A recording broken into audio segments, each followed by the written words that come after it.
Ils sont 11 millions en France à s'occuper au quotidien d'un proche en perte d'autonomie en raison de son âge, d'une maladie ou d'un handicap. L'aidant est celui qui aide. J'aide est le podcast qui donne la parole trop souvent niée aux aidants. Leur vécu et leur ressenti, leur rapport au corps, le leur et celui de l'aider, leur stratégie pour jongler entre vie professionnelle et vie personnelle, autant de thématiques qui seront abordées sans tabou du point de vue des concernés. J'aide est un podcast produit par le collectif Je t'aide, l'association qui porte la voix des aidants. Bonne écoute.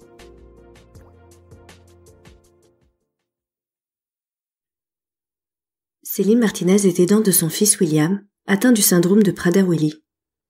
Céline fait partie de la nouvelle campagne d'affichage du collectif Je t'aide, intitulée « Aider ne devrait plus être un combat ». Découvrez son récit. Bonjour, je m'appelle Céline Martinez, j'ai 49 ans, je suis maman de 3 enfants de 22 ans, 18 et 11 ans. Et c'est le dernier enfant prénommé William qui est porteur d'une maladie rare qui s'appelle le syndrome de Prader-Willi, qui est une maladie, une des plus graves dans le top 5 sur les 8000 répertoriés dans le monde. Et la naissance de cet enfant a bouleversé ma vie il y a 11 ans. Et aujourd'hui, si j'interagis grâce au collectif Je t'aide, c'est pour parler de ma vie et de ma vie d'aidante. J'ai beaucoup voyagé à travers le monde à cause du travail de mon père, qui était ingénieur pétrolier maritime dans les années 70-80. Donc je suis née en Iran et j'ai grandi sous une éducation assez stricte, notamment par le biais de la danse classique, de la gymnastique olympique, du piano, du latin, ce qui m'a donné de grandes forces dans la vie, mais qui m'a aussi appris à beaucoup respecter les autorités et les instances d'éducation. Donc j'en parlerai plus tard dans mon rapport avec les médecins par rapport à la maladie de mon enfant. Je me suis mariée dans les années 1990. Non, pardon, je me suis mariée en 1996 et j'ai donné naissance donc à ma première enfant en 1997. Et William est arrivé le 13 mars 2009. Et je suis là aujourd'hui pour évoquer tout ce que ça a pu imprimer et changer, bouleverser, aussi appris dans ma vie. Alors j'avais décidé, comme j'avais épousé un pilote de ligne, de être le fil rouge à la maison. Je ne voulais pas que ce soit des nounous qui élèvent mes enfants parce que je savais que mon mari serait très longtemps absent, ce qui a été le cas. Il a choisi le long courrier, il a fait 23 ans de long courrier. Donc j'ai été une mère au foyer classique, avec une charge mentale de mère classique, à savoir qu'il fallait que je porte et la casquette du papa qui édicte les lois, et une maman qui devait cajoler, nourrir et aider les enfants à grandir. Donc j'ai mis au monde 2 enfants en parfaite santé. Mais voilà, il a fallu que je traverse la vie avec des absences de mon mari qui pouvaient aller de 2 à 10 jours, avec un papa donc qui était forcément en décalage horaire, avec des siestes assez nombreuses pour pouvoir se rétablir, et des départs en vol souvent à 4 ou 5 heures du matin. Donc il fallait que je compose avec un papa absent. Donc comme j'ai épousé un mari pilote de ligne, j'avais vraiment choisi cette vie d'être mère au foyer. J'étais très, très heureuse de faire ce choix-là. J'avais 2 rêves dans ma vie, c'était avoir des enfants et nager avec des dauphins. Donc pour le moment, j'étais très, très, très heureuse d'élever mes 2 enfants, une fille et un garçon.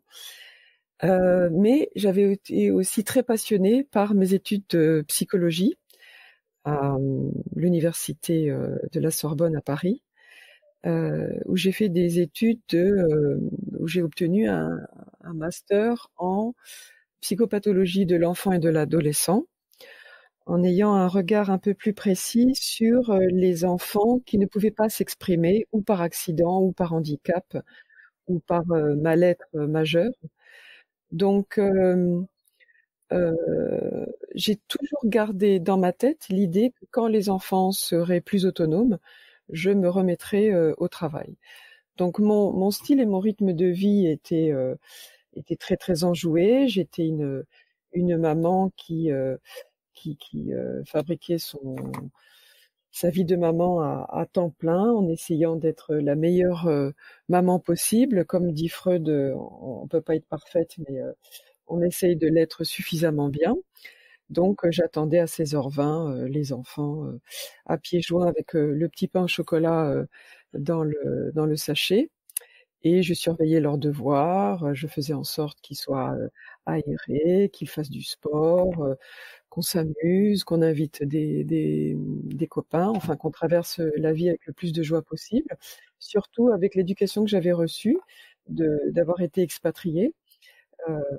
J'aimais beaucoup la musique, danser, rire, profiter, voilà. Mais c'est sûr qu'il y avait toujours un écueil, c'est que j'étais assez seule, du fait du métier de mon mari et du contexte géopolitique qui s'est aggravé au fil du temps, et aussi à cause de la perte de 2 des grands-parents de notre famille, de cancer foudroyant pour mon papa à la naissance de mon deuxième enfant, et un cancer très très long pour ma belle-mère. Donc à partir de ce moment-là, les choses ont été un petit peu plus tristes, parce que les grands-parents de chaque côté étaient veufs, et j'ai dû quand même surenchérir dans la présence auprès de mes enfants, et jusqu'au jour où donc mon fils William est venu au monde. Donc vraiment la vie d'avant, c'était une vie qui était auprès de mes 2 enfants, avec le rythme scolaire, les devoirs, faire les courses, mais j'étais dans quelque chose de tout à fait normalisant. J'étais pas plus épuisée que ça, et j'avais beaucoup d'amis que je voyais, et alors que je commençais à rentrer dans des pantalons taille 38, c'est-à-dire revenir à une taille d'avant aux 6 ans de mon second enfant, j'ai décidé de postuler pour avoir un travail en tant que psychologue. Mais j'ai senti une masse au bas du ventre, et j'ai senti mes seins gonfler, et je me suis dit: C'est bizarre, j'ai l'impression que je suis enceinte. Eh bien, j'ai appris par les tests que je portais un enfant. Et donc voilà, une nouvelle grossesse arrivait dans la vie, donc ça a un petit peu bousculé tous mes projets, mais bon, j'aimais tellement ça que... Et j'ai quand même trouvé que cette grossesse était très très particulière, parce que je ne sentais pas l'enfant. Or, c'était un 3e enfant. Et j'étais un peu dubitative, donc j'allais régulièrement au rendez-vous gynécologique de ma ville. La médecin avait tous les outils pour pouvoir étudier une utérose qui se tramait, et malgré tous les tests, la clarté nucale était parfaite, le profil de l'enfant était très bien, il y avait quelques mouvements fétaux, elle disait juste que c'était peut-être un enfant calme. Donc on s'est pas plus inquiété que ça, mais je gardais quand même une sorte d'intuition un petit peu particulière. Bon, un jour, mon mari a décidé, alors que j'étais en fin de grossesse, d'emmener les aînés au ski. Et donc à partir de ce moment-là, vraiment dans la minute où ils ont quitté l'appartement, je me suis assise sur mon sofa, et je n'avais plus de linge à laver, je n'avais plus de repas à composer, donc je me dis: tiens, je vais prendre un moment pour moi, pour reposer mes jambes, pour reposer le ventre qui commençait à être vraiment important. Et tout d'un coup, j'ai senti une toute petite pression au niveau du ventre, enfin à l'intérieur du ventre, et je me suis entendue dire: ah bah tu es là, toi.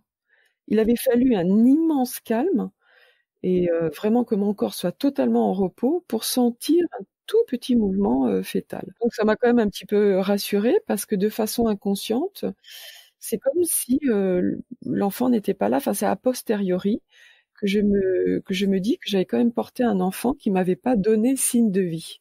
Alors je ne dis pas, en psychologie on dit que ça s'appelle une dénégation. Alors je ne dis pas que j'ai eu l'impression de porter un enfant mort, mais il y avait quand même de ça. C'est-à-dire qu'il y avait quand même quelque chose de très, très, très particulier. Et comme j'ai une maladie qui s'appelle une thrombopénie, c'est-à-dire que j'ai un problème de plaquettes, c'est un problème de cicatrisation, je suis toujours déclenchée pour mes accouchements, ce qui est quand même confortable par rapport à un pilote de ligne, parce qu'on peut s'organiser. Donc là, de la même manière, on m'a donné rendez-vous à l'hôpital et on a enclenché le travail.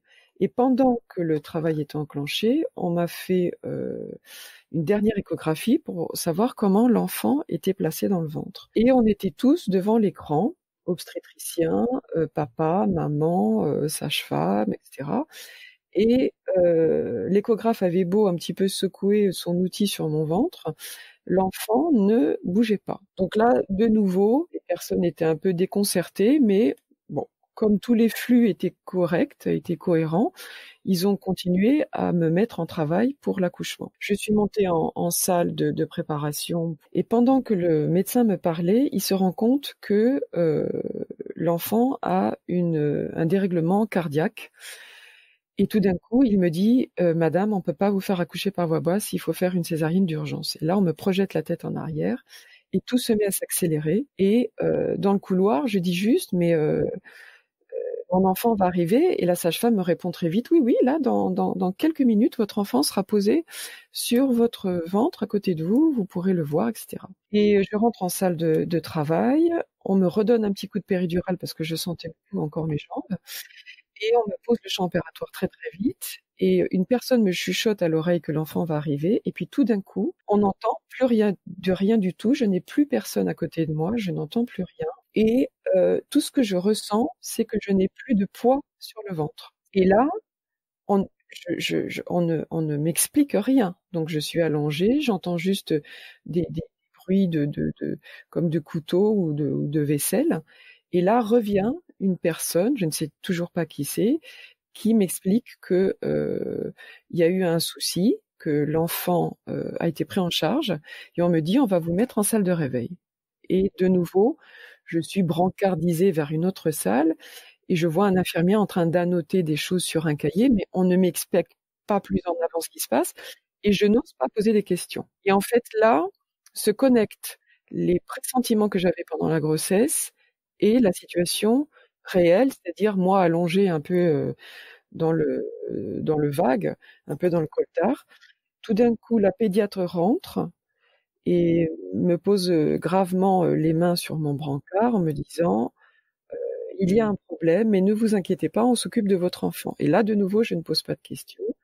Mon mari vient me voir aussi juste après en me disant est-ce que je vais bien. Et là aussi, je ne pose pas de questions. Et il me dit reste tranquille, on s'occupe de l'enfant. Et quand même, à un moment donné, je dis est-ce que je peux le voir? Je ne sais pas le laps de temps qui a dû se dérouler. Est-ce que c'est 1 heure? Est-ce que c'est 30 minutes? Je me souviendrai pas. Et j'arrive dans la salle de naissance. Et là, je vois mon enfant comme une grenouille, les pattes complètement écartelées, les yeux clos, la bouche ouverte. Et là, tout de suite, je comprends. Je me dis, OK, on est devant une situation extrêmement grave. Je sais pas laquelle, mais je sais qu'elle est grave. Donc, dans un espèce de sursaut maternel, je me dis que mon lait va le réveiller. Donc, je demande à la pédiatre si elle peut donner mon colostrum à l'enfant. Et elle s'exécute très, très gentiment, sans discuter. Elle prend une seringue, elle tire sur mon sein que je presse, elle prend du lait comme ça, très chargé, très jaune, et elle le met délicatement dans la bouche de l'enfant qui ne réagit pas et qui est entouré de masques et de tuyaux pour que il revienne à la vie. Et là, on me dit qu'on lui a fait 3 heures de massage cardiaque. Donc elle me dit, écoutez madame, là, pour le moment, je lui donne juste un filet d'air. Je ne sais pas ce qui se passe, mais il faut que nous fassions des analyses. Ensuite, j'ai vraiment une perte de notion du temps. Même quand je vous le raconte, vous voyez, 10 ans après, je ne sais pas comment nous sommes revenus en chambre. Est-ce que j'étais consciente, pas consciente? Enfin, j'étais en tout cas complètement pas sous contrôle de la situation. Au fur et à mesure des rencontres avec les sages-femmes, les puéricultrices, je comprends à demi-mot qu'il y a quelque chose qui se trame, mais on ne me pose toujours pas des mots, parce que est-ce qu'on veut me ménager? Je ne sais pas. Tout le monde semble perdu. Et à un moment donné, alors que la pédiatre est en train de vérifier le test d'Apgar chez l'enfant, et on voit bien que l'enfant n'a aucune réaction, que sa tête est extrêmement molle, que ses bras retombent, qu'il n'ouvre pas les yeux, qu'il n'arrive pas à téter mon sein. Je lui demande ce qu'il passe. Je lui dis, Madame, est-ce que vous pouvez me dire, est-ce que c'est juste un enfant qui est tombé du nid ou est-ce que c'est autre chose? Et elle me répond, c'est autre chose. Et elle s'en va.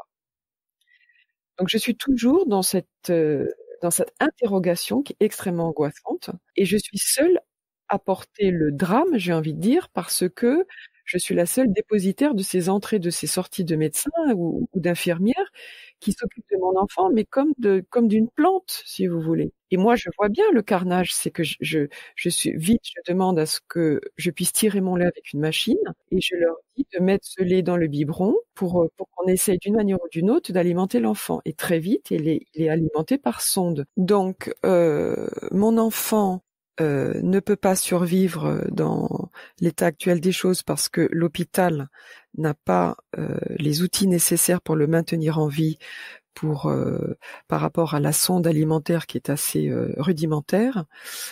Et donc l'enfant part en urgence à l'Institut Brune, emporté par mon mari dans une ambulance, dans un brancard d'adulte. Donc moi je reste seule dans la chambre et là la pédiatre rentre. Et j'ai reçu l'annonce de la maladie sans préambule, sans psychologue, sans médecin pour me soutenir. Et la pédiatre regardait par la fenêtre. Elle ne me regardait pas. Elle était assise au bout de mon lit.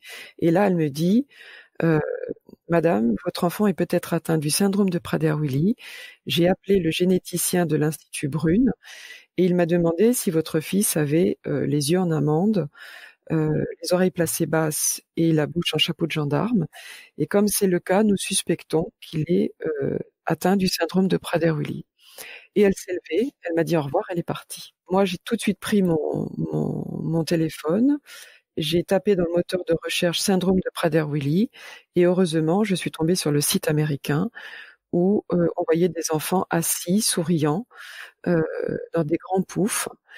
Et donc voilà, je portais seule j'avais été dépositaire de l'annonce toute seule, sans le papa, qui, quelques heures après, revient, s'assoit dans les sièges qui sont dédiés à la famille à côté du lit de la personne qui vient d'accoucher. Et là, j'attends un long moment, parce que je sais que ça va être très, très, très difficile pour lui d'entendre, comme ça va être horrible pour moi de dire, parce que je suis dans un présent qui est inouï. Et là, je lui dis, voilà, Fabrice, notre fils est atteint d'une maladie, il est handicapé. Et là, il regarde dans le vide, il regarde au sol, et la seule chose qu'il me demande, c'est est-ce qu'il marchera? Et j'en sais strictement rien, et je lui dis oui, il marchera. Voilà. Donc, à partir de ce moment-là, moi, je suis dans un état blanc, c'est-à-dire que à partir de l'annonce qui a été extrêmement traumatisante, parce qu'en tant que psychologue clinicienne, j'ai réétudié tout ça. C'est absolument très, très grave la façon dont j'ai été gérée. Je venais d'accoucher, césarienne, j'avais perdu beaucoup de sang, j'étais très fatiguée après 9 mois de grossesse. Ma famille est quand même réduite à une peau de chagrin parce que ma sœur habite l'Australie. Mon frère travaille, il est à Nantes, il est quand même là sur 1 ou 2 jours. Ma mère est montée depuis Marseille pour s'occuper un peu des enfants. Et je ne sais absolument pas dans quoi on s'embarque. Pour moi, là, on m'a poussée dans un précipice. Et pourtant, je me sens comme une mère un peu alien dans ce lit où j'ai des gros seins, j'ai un gros ventre et j'ai tout le monde autour de moi. Je demande, je crois, à mon frère de sortir de la pièce avec mon fils Ulysse qui a 6 ans. Et là, j'annonce à la famille que William porte en lui quelque chose de très grave, une maladie, et qu'il faut absolument que maman reste sur Paris parce qu'on va certainement m'annoncer des choses graves et que je ne peux pas m'occuper des enfants. Et ma mère me regarde un peu bizarrement en disant que j'appelle au loup, que comme Pierre, j'appelle au loup, que je traumatise. Alors qu'en fait, pour moi, je ressens qu'il y a quelque chose qui touche au vital, là, qui est en train de s'amorcer, et je suis bien seule pour pouvoir dire comment je vais pouvoir agencer ma vie de mère avec 2 enfants classiques qui vont à l'école et un enfant qui est déjà hospitalisé en soins intensifs. Donc voilà, donc j'ai appris la maladie d'abord sur ce lit de façon flamboyante, traumatisante, et ensuite, au bout, je crois, de 5 jours, j'ai été autorisée à aller le voir. Et donc, je suis arrivée à l'Institut Brune et là, d'abord, on m'a obligée à passer par, le sas entre guillemets «de décontamination» qu'aujourd'hui, les gens savent gérer parfaitement, c'est-à-dire, se nettoyer les mains de façon chirurgicale, prendre sa température pour savoir si on n'est pas malade, mettre un bonnet sur les cheveux, enfin, se mettre tout l'attirail d'un médecin pour aller voir l'enfant qu'on vient de mettre au monde il y a quelques jours et que j'ai toujours à peine touché. Et une fois que tout ça est réalisé, on rentre dans le couloir et j'arrive dans le box 69 de mon garçon. Et on voit qu'on a quand même la chambre la plus grande et qu'il y a un maximum de médecins dans la chambre et surtout un attirail absolument hallucinant. Et là, pour moi, il y a vraiment la mort qui rôde dans ma tête.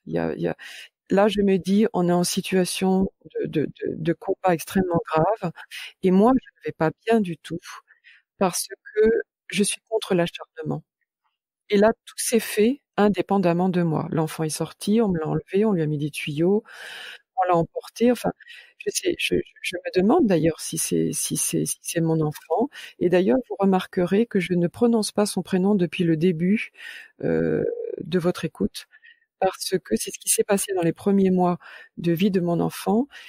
Comme je l'ai prénommé William et que la maladie s'appelle le syndrome de Prader-Willi, j'arrive pas à prononcer son prénom. On est aux aguets par rapport à notre couple parental. Il y a beaucoup de puéricultrices qui s'affairent autour de l'enfant. Et là, encore une fois, j'ai écrit à ce sujet pour prendre du recul par rapport à tout ce que j'avais vécu. Je me sens complètement isolée de mon rôle de mère. J'ai l'impression d'être écartée. On ne me laisse pas le prendre, on me laisse pas seule avec lui. Il faut enlever les électrodes avant de lui donner le bain. Il n'y a rien de tendre dans ces premiers moments. Comme je dis, quand on est dans un hôpital, il n'y a pas une image douce, pastel, il n'y a pas des musiques qui invitent à ces premiers contacts avec l'enfant. On a des affiches sur le syndrome d'alcoolémie fœtale, on a une salle pour tirer son lait où les machines sont enchaînées au mur pour pas qu'on les vole. Aucun architecte d'intérieur qui a pensé à l'état mental dans lequel les mères peuvent se trouver. Donc il y a quelque chose d'un petit peu carcéral et surtout on nous surveille et surtout on surveille l'enfant au niveau cardiaque. Alors bien sûr que je remercierai toujours infiniment le corps médical de sauver mon enfant, mais il n'y a pas de lien. Il n'y a pas de lien, il n'y a pas de parole, il n'y a pas de fluidité dans le rapport pour rendre parents les personnes qui viennent de mettre au monde un enfant malade, d'autant plus que 15 jours après, on nous amène dans le bureau, le généticien nous amène dans le bureau et là, il confirme par les tests que l'enfant est bien porteur du syndrome de Prader-Willi et que ce sera très, très lourd. Là, je prends les termes du médecin.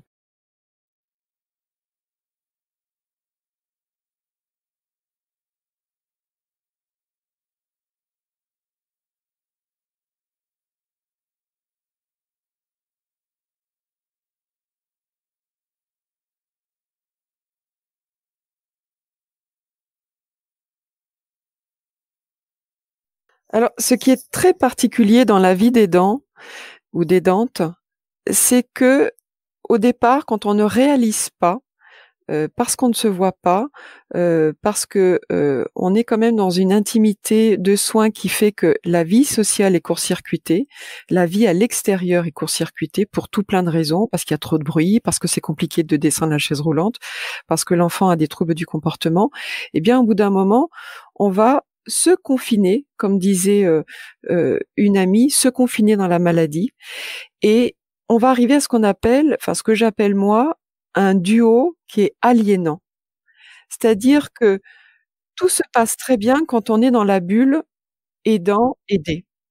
Or, il faut absolument être vigilant, et j'espère que les médecins et que les interlocuteurs premiers ou qui sont dans le parcours de soins de l'aidé soient vigilants à ce que justement ce duo ne s'enferme pas sur lui-même, parce que c'est ce qui va empêcher la pensée de se faire, ou alors la pensée va se faire sur des modes qui peuvent être, au bout du compte, maltraitants, et pour l'aidant qui s'en rend pas compte, ou pour l'aider.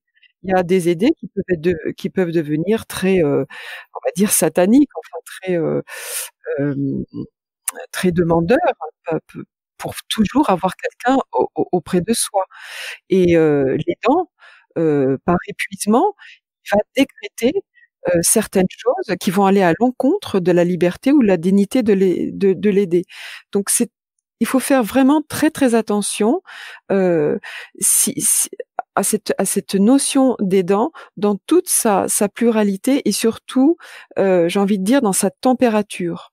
C'est-à-dire que quand on est jeune aidant, quand on est un aidant de longue date, on va pas forcément penser les mêmes choses ou appréhender la situation de la même manière. Et ça, je trouve que c'est très, très important. Et dans cette campagne d'affichage, j'espère qu'un plus grand nombre de personnes vont se reconnaître en tant qu'aidants, et ensuite vont amorcer ce que de toute façon l'affiche va déjà amorcer un petit travail, et que ce soit ensuite appuyé par les réseaux sociaux, par des questionnaires très rigolos comme on peut avoir dans les magazines, c'est-à-dire: «Est-ce que vous faites ci? Est-ce que vous faites ça? Est-ce que vous lui donnez à manger? Est-ce que vous devez vous mettre à genoux pour lui mettre les chaussures? Combien de fois vous lui mettez les chaussures par jour?» Si vraiment on pouvait, comme ça, de façon ludique, se faire rendre compte, donner la chance et l'opportunité aux personnes de se rendre compte de ce qu'ils font, ils pourront moins s'autocritiquer ou même se flageller en disant: «Je ne fais pas assez, je n'ai pas réussi à faire ça ou ci, je n'y arriverai jamais». Non, c'est faux. Ils ne se rendent pas compte de ce qu'ils font déjà, et ils ne savent pas de quoi ils sont capables, parce que mon Dieu, qu'est-ce qu'ils ont dépassé certaines limites sans s'en rendre compte. Ils sont en fait véritablement, il y a vraiment un gisement de puissance en eux, mais comme dit Marie-Agnès Gillot, la danseuse classique, on a besoin d'être guidé. On a besoin d'être guidé. Voilà.